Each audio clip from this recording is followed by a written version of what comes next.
Welcome to the deep dive. Today we are launching into a truly profound topic. Mm. It's one that really connects your psychological architecture directly to your checking account, your career, Mm. your overall sense of peace. And, if you're the kind of listener who has tried all the strategies, you've worked harder, you've networked, read the books. Right, you've done everything you're supposed to do. Exactly. Only to find yourself circling back to that same income level or the same relationship patterns or just hitting the same emotional ceiling again and again. Yeah. This deep dive is specifically for you because that key, as we're going to explore it through the work of Bob Proctor and the models of Thurman Fleet, it's not external. It's not out there. It's inside. It's the paradox. Okay, let's unpack this right away because the sources we're drawing from, they start with this really uncomfortable question. Yes, they do. It just demands your attention. And it's this: how much of your life, your time, your energy, Yeah. how much of your potential are you willing to sacrifice for a belief you never even chose for yourself? That really hits hard because the whole premise here is that your financial life, how you earn, what you keep, what you expect, All of it. all of it was installed into your mind long before you had the ability to consciously agree or disagree with it. It's like a pre-existing condition, but it's, psychological, not medical. Our mission today is pretty straightforward then. We're going to define this thing, we're going to analyze it, and then ultimately we're going to provide the blueprint for dismantling this invisible program. Mm-hmm. So when we say paradigm, what are we actually talking about? Give us the precise definition. Because it's more than just habits, right? Oh, much more. A paradigm is the invisible program that resides deep in your subconscious mind. And you can think of it as this vast network of neural circuits, these deeply, deeply ingrained habits and interconnected belief systems. It's not just a collection of habits. It's the operating system that dictates those habits. The operating system. I like that. So if it's the OS, what are the outputs? What does it produce in the real world? The outputs are, everything tangible in your life. It dictates your perceived earning potential, that ceiling you subconsciously set for yourself. The number you just can't seem to get past. Right. It also dictates how you respond to opportunities. Do you see one and just grab it? Or do you hesitate and analyze it until it just vanishes? Yeah. It controls your reaction to fear, to success, to failure. And fundamentally, whether you carry that deep, quiet conviction that, wealth and abundance are even possible for you. Here is the truly shocking truth that the material drives home, and it is a tough one to swallow. It is. You do not live according to your conscious desires, or your goals, or your 5-year plans. You live according to your paradigm. Exactly. So if you consciously desire wealth, but your subconscious paradigm is programmed for scarcity, the paradigm wins. 95% of the time. 95% of the time. The automatic program beats conscious will almost every time. And this program was installed when we were kids, when our minds were just wide open. Completely uncritical. You had no mental firewall. Mm-hmm. You just absorbed everything, the limitations, the fears, the financial trauma of your immediate environment. It all just went straight in. Which is why we need to use Bob Proctor's life story as our central proof here. He didn't start out as some guru. Not at all. He started as a working class guy just buried in debt. His success wasn't about finding some new trick or a new market. No. It was about proving that changing the inner program is the only thing you have to do to change the outer results. He's the living example that the invisible is the cause and the visible is just the effect. Exactly. So let's start by looking at how this invisible program, this internal prism, was built around him and, more importantly, around all of us. I really want to focus on the genesis of these beliefs, what the sources call the unseen prism. We're so focused on adult effort, hustle and grind, that we completely neglect those first few years where we were just psychological sponges, just downloading data with no filter at all. That's the critical mechanism right there, early programming. The paradigm is installed almost completely during childhood, and the reason is simple. Why? A child's subconscious mind is just a non-judgmental receiver. If an idea is repeated, especially with emotion and especially from authority figures, Parents, teachers, community leaders, yeah, it's accepted as absolute truth. There is no vetting process. There's no fact checker at the gate. And this is where Proctor's specific upbringing becomes so illustrative of this generational conditioning. He was born in 1934. I mean, think about that. Right. We're talking about the height of the Great Depression, the shadow of World War II. It was a societal atmosphere just drenched in fear and lack. Absolutely drenched. I mean, think about the atmosphere of scarcity that just became normal. He didn't just hear phrases. He absorbed the emotional resonance of constant anxiety. It was in the air he was breathing. It was. He internalized messages like, we can't afford that, and if we do, that's irresponsible. Or, money doesn't grow on trees, and earning it requires back-breaking, painful labor. The whole theme was just survival. And that wasn't unique to his family. That was the global mood. It was the financial trauma being passed down from one generation to the next. So these limitations, they're not passed down through genetics. It's not in your DNA. It's passed down through emotional conditioning and repetition in your home. Precisely. And Thurman Fleet's model explains the how. He noted that the subconscious mind is just open, it's accepting, it's highly suggestible. So whatever seeds are planted there, They grow. they grow. And they shape your self-image, your relationship with risk, your emotional stability around money.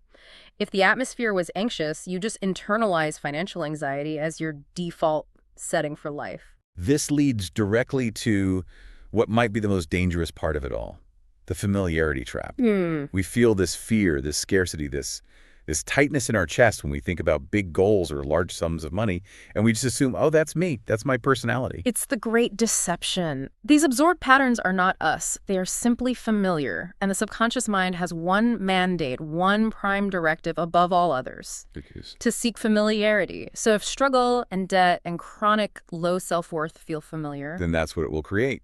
the subconscious will direct behavior, attention, and energy to make sure the past repeats itself. It's an autopilot system designed for consistency. It doesn't care if that consistency is painful or successful. It just wants what it knows. So you confuse that familiar discomfort with a feeling of safety. Yes. If a listener feels stuck, it's not because they lack ambition. It's because their subconscious engine is running a loop that constantly pulls them back to the last known familiar emotional address. That is a core realization. And it brings us sharply to the next point, the stagnation point.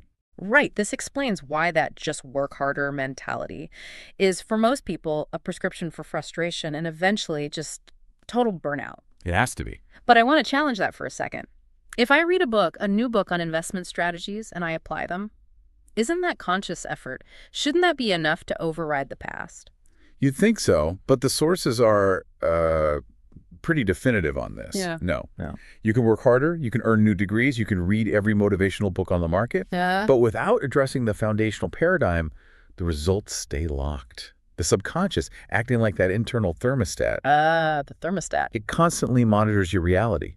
If your results, your income, your happiness, if they rise above what is familiar, the subconscious initiates a counterprogram to bring those results right back down. Let's ground this in Bob Proctor's life before his breakthrough. At age 26, paint us a picture of his stagnation point. At 26, Proctor was, by his own account, a mess.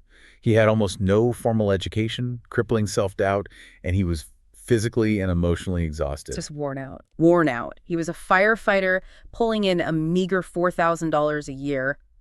But, and this is the critical part, he was saddled with $6,000 in personal debt. Wow, that's a huge amount for the late 1950s. A massive sum. And that debt was constantly compounding his anxiety. He wasn't just struggling with money, he was struggling with his identity. The cycle was cruel. What was the cycle? Wake up, immediately worry about the debt, feel paralyzed by that worry, and maybe procrastinate or distract himself, and then repeat it the next day. That worry became his emotional home. And that worry cycle is a perfect illustration of the feedback loop, right? The conscious desire for more, being completely overridden by the subconscious programming of lack. Perfectly. And then, thankfully, the intervention. Raymond Stanford comes along and gives him Napoleon Hill's Think and Grow Rich. And asks him that one, life-shattering question. Why are you living the way you're living? And that question, it just forced Proctor to realize that his entire life was based on an assumption. The assumption that his limitations were real. Exactly. He realized he didn't know how to think about money or success because no one had ever taught him how his own mind actually worked. That realization leads us straight into the core problem, the internal war. This is that conflict that every ambitious person feels. You want success, but you have this deep ingrained fear of it. And the material is so clear that this conflict is not a personal failing. It's structural. What do you mean by that? I mean, you consciously want wealth, but your paradigm is screaming, risk is danger, success will make your family judge you. Or you consciously desire to be more productive, but the paradigm triggers self-sabotage because, well, being super effective is unfamiliar. I think so many listeners mistake this programming for their personality. They say, oh, I'm a chronic procrastinator, or I'm just naturally cynical about money. Yes. But you're saying that's not them. That's just the program running. Absolutely. It's not personality, it's programming. And the thermostat analogy is really the clearest way to explain the sabotage mechanism. Okay, let's break that down. Let's say your internal financial setting, your paradigm's comfort zone, is $50,000 a year. Through sheer luck or some conscious effort, you suddenly have a year where you make $75,000. Okay. Your subconscious registers this as an emergency. It's an error message. It's too hot. The mechanism must cool the system down. So what are some practical examples of the subconscious getting rid of the excess? How does it cool things down? It's highly insidious. You might suddenly feel this overwhelming compulsion to buy an expensive, unneeded item, not because you even really want it, but because the purchase rapidly brings your bank account back down to that familiar lower level. You normalize the balance. You normalize it back to scarcity. Or you might take a huge, unnecessary risk with an investment because deep down, failure actually feels safer than sustained success. Or on a more subtle level, you might just fail to negotiate a raise you deserve, decline a profitable project, forget to follow up on a major lead. All these are behaviors orchestrated by the paradigm to shed that extra $25,000 and return you to the emotional certainty of $50,000. The subconscious seeks familiarity, not success. That's the line. It doesn't care about your happiness. It cares about consistency. That is just a brutal explanation of self-sabotage. It sounds like a psychological immune system that's rejecting prosperity. It is, because prosperity is perceived as unfamiliar and therefore dangerous. But, and this is the good news, the transformation proof is real. Right. After Proctor absorbed Think and Grow Rich, listening to that recording thousands of times, not just reading it once, he was effectively force-feeding his subconscious a new identity through repetition and emotion. And what was the quantifiable shift, the actual numbers? He went from $4,000 a year to over $100,000 in his first year of implementing these principles. $100,000. In his first year. Specifically by starting a janitorial business based on nothing but this newfound confidence and the sheer repetition of his new identity.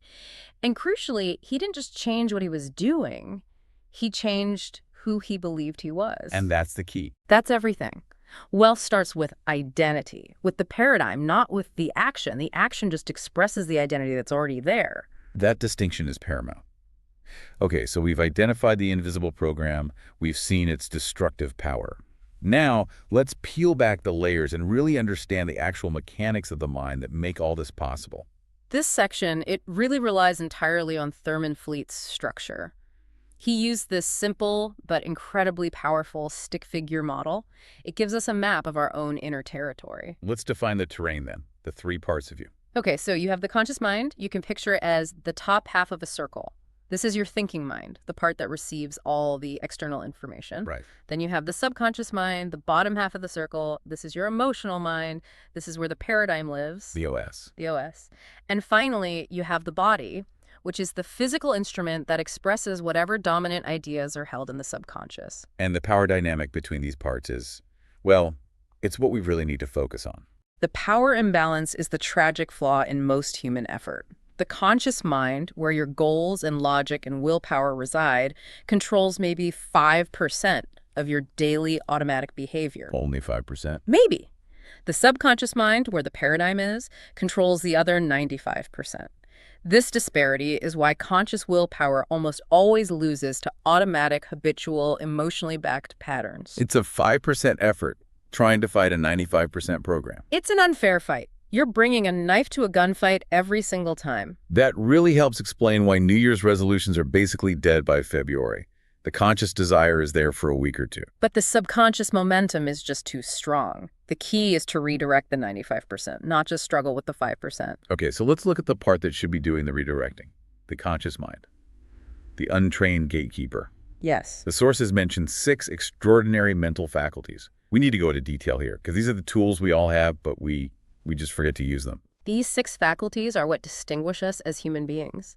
They are the only tools we possess to deliberately change the paradigm. They are reason, imagination, perception, will, memory, and intuition. Okay, let's break them down and talk about how we misuse them.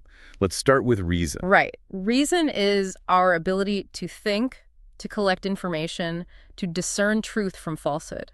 The tragedy is, Instead of reasoning independently, most people simply reason like their environment. They just adopt the reasoning of the people around them. Exactly. They reason based on absorbed fears, not on facts or potential.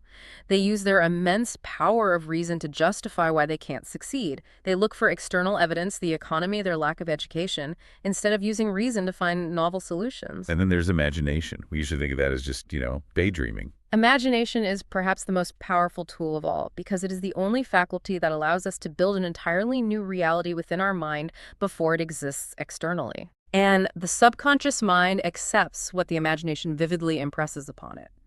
The misuse. Most people only use their imagination to worry. Oof. They mentally rehearse failure, debt, loss, worst-case scenarios. And in doing so, they are programming their subconscious with the exact things they fear. That's the classic definition of anxiety, isn't it? Using your imagination to create something you don't want. Precisely. Next up is perception. This is simply how we interpret the world. Is that challenge an obstacle, or is it an opportunity? The conscious mind decides. And when the gatekeeper is untrained. It only perceives what aligns with the negative paradigm. So if my paradigm is set to scarcity, I will literally filter out abundance. I won't even see it. You won't see the opportunity that's right in front of your face. Or you'll perceive a helpful colleague as a threat, which just reinforces your belief that the world is a hostile place. It's just confirmation bias fueled by your programming. Okay, what about will? We usually associate that with discipline or brute force. Will is the ability to hold one thought steady, to focus, and to resist distraction. When you're trying to change the paradigm, will is essential for that mental rehearsal we'll talk about. The misuse. People use their will against themselves. They have immense focus on their problems, on their debts, on their failures. They're strengthening the negative loops. They struggle to use their will to consistently focus on the new desired identity because, well, it feels unnatural. And the last two, memory and intuition. Memory is critical because most people use it to hold on to pain. They rehearse past failures, past hurts, past mistakes. They use memory to constantly reinforce the unworthiness or inability parts of the old paradigm. Instead of the successes. Instead of using memory to recall past successes and lessons learned to fuel confidence. And finally, intuition. That's the faculty that lets you sense patterns, inner guidance, truth beyond logic. But when your subconscious is just clogged with fear, intuition is silenced. When you align your paradigm, intuition becomes a clear, powerful guidance system. So the real tragedy isn't that we lack power. It's that our 6 creative tools are being passively used to just reinforce our limitations. That is the tragedy of underuse. The conscious mind becomes passive. It becomes an unguarded gate. And if it's unguarded, everything the world throws at you, society's fear, media sensationalism, family anxiety, it all just enters the subconscious directly without ever being challenged by reason or reshaped by imagination. Proctor's words, guard the gate. Guard the gate. That makes the next section on the subconscious mind both terrifying and beautiful at the same time, the garden that accepts all seeds. It is terrifying because of its simplicity. The key characteristic of the subconscious is that it does not judge, it does not doubt, analyze, or reject ideas. It only accepts. It can't tell the difference between what's real and what's vividly imagined. None. So if I consciously know I'm lying when I say I am wealthy, but I impress that idea repeatedly with intense emotion, the subconscious accepts the emotional intensity, not the logical contradiction. Right, because logic is a conscious faculty. Logic lives in the conscious mind. Belief, or what Proctor calls knowing, that lives in the subconscious. If an idea is repeated enough, especially when it's backed by strong emotion, the subconscious accepts it as truth, and it sets about orchestrating your behavior and attracting circumstances to match that new belief. This is why change is so hard. The subconscious avoids unfamiliarity. If success feels unfamiliar, it literally avoids it, and that results in procrastination and self-sabotage. Yes. The subconscious is just trying to get back to its old home, its familiar emotional environment. It doesn't care if the old home was dilapidated and painful. It just cares that it knows the address. Which brings us finally to the body, the obedient instrument. How does the body complete this loop? The body is simply the physical manifestation of the subconscious program. It has no power to choose. It only expresses the inner command. So if the paradigm is fear-based, the body expresses hesitation, poor posture, sickness, a freeze response. If the paradigm is confidence-based, the body expresses bold action, energy, certainty. So procrastination isn't really laziness in the body. It's the body obeying a deep-seated fear programmed in the subconscious. It's the body obeying the inner instruction that says this new action is dangerous, so stand still. And this brings us right back to Proctor's huge realization: action doesn't create belief. Belief creates action. Trying to force action against a resistant paradigm just leads to exhaustion. But when the conscious thought and the subconscious feeling are aligned, the body moves effortlessly and powerfully because the instruction is finally coherent. Okay, we've established the components in the power dynamic. Now let's dive into the mechanisms that keep us locked in place, even when we consciously try so hard to break free. We have to understand the sticky quality of the old program, and that starts with this idea: consistency over happiness. The loyalty to pain. That is such a radical idea. Why would my mind prefer to be consistent over being happy? Because the subconscious mandate is survival, and it believes survival comes from predictability. So if the paradigm matches struggle, if struggle is what's familiar, the subconscious ensures consistency. How? It directs your perceptual filter to focus only on evidence of struggle. It reinforces scarcity behaviors, like hoarding or being afraid to invest, and it actively steers you away from opportunities that would contradict that struggle identity. Give me a real-world example of how a struggle paradigm actively rejects an opportunity. Okay, imagine someone whose paradigm says, my work is always undervalued. An amazing, well-paid opportunity lands on their desk. It's perfect for them. Okay. Their subconscious immediately starts flooding them with physical anxiety, a knot in the stomach, a racing heart. The paradigm starts whispering, this is too good to be true. This requires too much risk. You're going to fail, and everyone will see. The fear kicks in. The body obeys the anxiety, and the person emails back declining the offer with some vague excuse, and they retreat to the familiar, painful, undervalued job they hate. The paradigm successfully maintained consistency. And this struggle, as we established earlier, is often a generational script. We're being loyal to the financial pain of our parents and grandparents without even realizing it. We are. The limiting beliefs about money, about confidence, about self-worth, they're passed down through behavioral modeling and the emotional tone of the household. We absorb that pain and we just assume it's our natural destiny. Proctor said that most people are unconsciously living someone else's life script. A script they didn't choose, and often one the original author didn't choose either, just gets passed down. So if logic and willpower are the 5% that almost always fails, we have to use the language the subconscious actually understands. Which brings us to emotion, the language of the subconscious. This is the operational key. This is everything. The subconscious only changes through emotion plus repetition. Logic is the language of the conscious mind. Emotion is the language of the subconscious. Emotion is the glue. Repetition is the hammer. That's a great way to put it. Emotion is the glue that makes the idea stick. Yeah. Repetition is the hammer that drives the nail home permanently. Okay, this is where we need to address the really common failure point. Conscious affirmations. Why do we hear so many people say, oh, affirmations don't work for me? They don't work if the words are in direct conflict with the dominant emotional blueprint.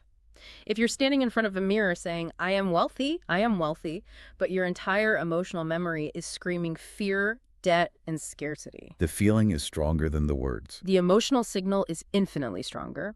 The subconscious receives that, and the message it gets is, this person is pretending. And it instantly rejects the affirmation because it doesn't feel true. It doesn't feel familiar. So it's not that the words fail, it's the lack of authentic emotional congruence behind them. Exactly. You have to generate the feeling first. And if the subconscious has a choice between a painful certainty, the struggle it knows, and a joyful uncertainty, the success it fears. It chooses the painful certainty. Every single time. Because painful certainty feels safe.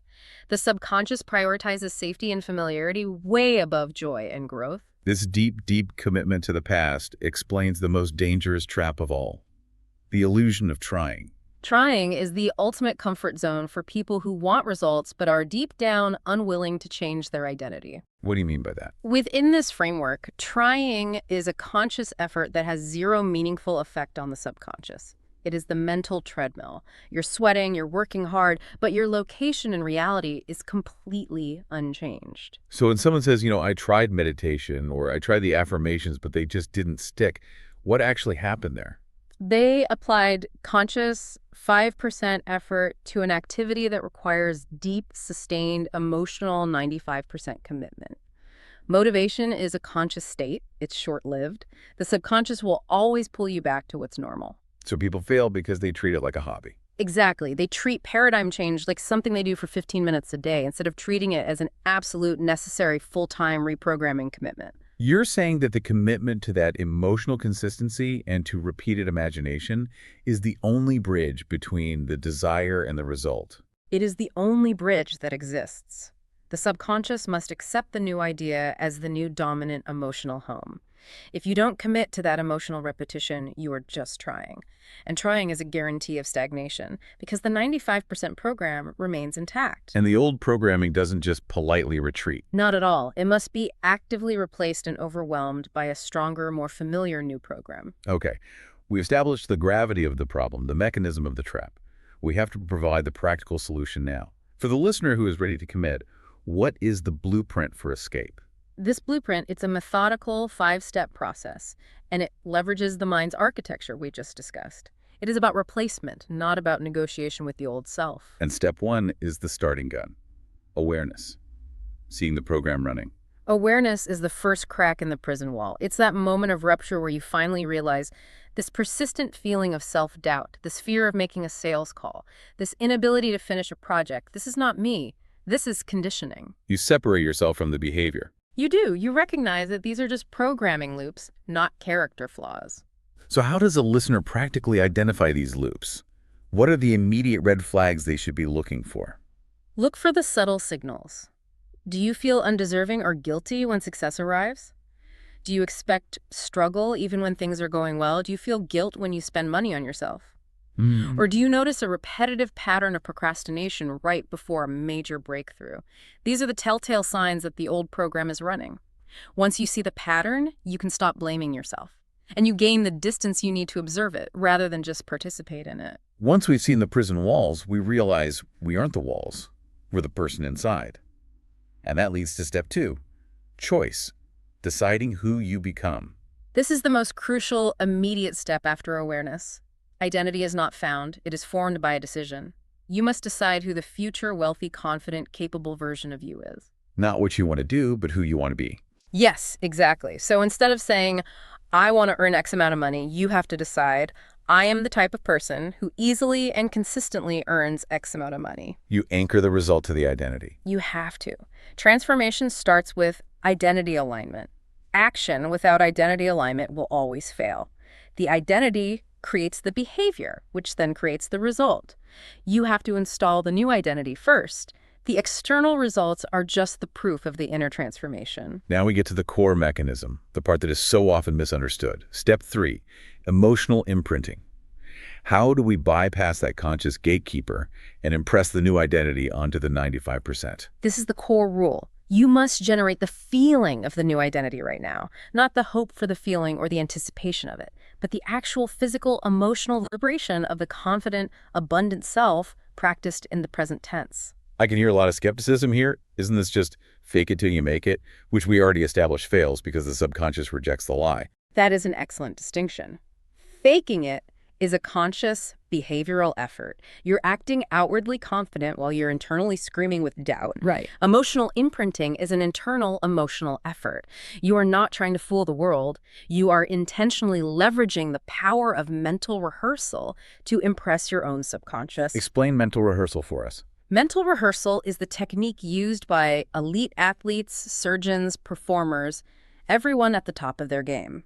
The subconscious, crucially, cannot distinguish between a vividly imagined, emotionally charged experience and a real, physically happening event. Okay, so how do we implement it? You must engage your imagination, one of those 6 faculties we talked about. You close your eyes, you visualize the new identity, and most importantly, you intentionally feel the calmness, the certainty, the gratitude, the abundance of that future self as if it's already here. So if I'm visualizing paying off all my debt, I shouldn't just see the numbers change on a screen. I have to hold the emotional feeling of absolute debt-free certainty in my body. Yes. You must hold the emotional vibration of that identity for a sustained period, every single day. That emotional frequency bypasses the conscious mind's logic, which is screaming, my bank account says I'm broke, and it communicates directly to the subconscious. And the message is? The message is, this is our new emotional home. This is what familiarity feels like now. The subconscious then accepts this new feeling as its new reality and starts generating behaviors to match it. This sounds like it requires constant, deliberate effort, which brings us to step 4, repetition. Repetition is completely non-negotiable. This is the law of dominance. The new desired idea must be repeated more often and with greater emotional intensity than the old limiting belief. The old paradigm has had decades of repetition. Decades. You cannot expect 15 minutes of wishful thinking a day to erase all of that. This is the difficult phase, isn't it? The uncomfortable middle part. It is. Compare installing a new paradigm to learning a new language. At first you feel awkward, you slip up, and the old language, the old anxiety, the old doubt, it wants to rush back in. You question if it's even working. Yeah. But if you maintain the repetition, the daily mental rehearsal, the consistent emotional congruence, eventually the new emotional state stops feeling unnatural and starts feeling familiar. And that's the moment. The subconscious finally surrenders the old program because the new one has achieved emotional dominance. And when that surrender happens, when the new identity becomes emotionally familiar, we finally hit step 5, alignment. Alignment is the goal state. This is when the internal battle just stops. Your conscious thoughts, your subconscious feelings, and your resulting actions all move in the same direction effortlessly. And success stops being this frantic, adrenaline-fueled chase. And becomes a state of calm certainty. I love that phrase, calm certainty. Yeah. It implies that true success isn't about being hyped up by adrenaline, but being guided by a deep inner peace. Exactly. You start taking massive, consistent action without procrastination. You attract opportunities because your perception is finally tuned to see them. Self-sabotage vanishes because the internal instruction is now coherent. And since the paradigm controls every aspect of your perception and behavior, once you are aligned, the external world has no choice but to shift with you. The mirror has to reflect the new reality. It is an immutable law of cause and effect. Change the inner cause, the paradigm, and the outer effect, the results must follow. But we have to offer a final caution here. Okay. The old paradigm never fully dies. It only shrinks. During times of severe stress or uncertainty or even a sudden major success, that old programming will try to reassert itself. So that panic or doubt that pops up isn't a sign of failure, it's just a test of the new program. Precisely. The response is not to fall back into the old pattern. The response is to recognize it instantly, recenter yourself, and use your will and your imagination to reinforce the new identity, strengthening the new paradigm like a muscle until the old one recedes again. That is the mastery of the mind. This deep dive has provided such a detailed mechanical understanding of why so many driven, intelligent people find themselves stuck in these cycles of struggle, and crucially, a practical 5-step blueprint to achieve that internal alignment. #outro. To synthesize this really profound body of work, I think the central lesson to remember is this. You are not fundamentally fighting the world. You're not fighting the economy or a lack of opportunity. You're fighting a program. You are fighting an old, unseen program, your paradigm. The true source of struggle is always internal. It's a lack of alignment where your conscious desire is in direct conflict with your subconscious identity. But the truly beautiful, empowering truth that Bob Proctor's life demonstrated is this. You created none of your original programming. None of it. Yeah. But you have the power to change all of it.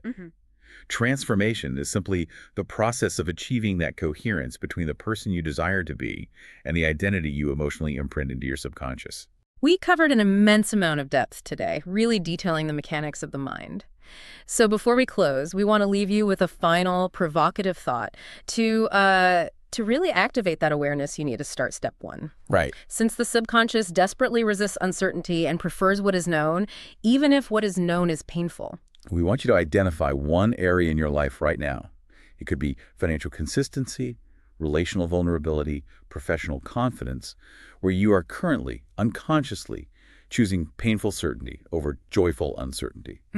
What is the single most familiar limitation or struggle that you are willing to look at today, to recognize as conditioning, and to commit to letting go of? Recognizing that loyalty to pain is the first true act of awareness, and it's the only path toward installing the abundance identity you truly deserve. We'll leave you with that challenging thought. We hope this deep dive into the Invisible Program has given you the blueprint to start building the life you truly desire. Until next time.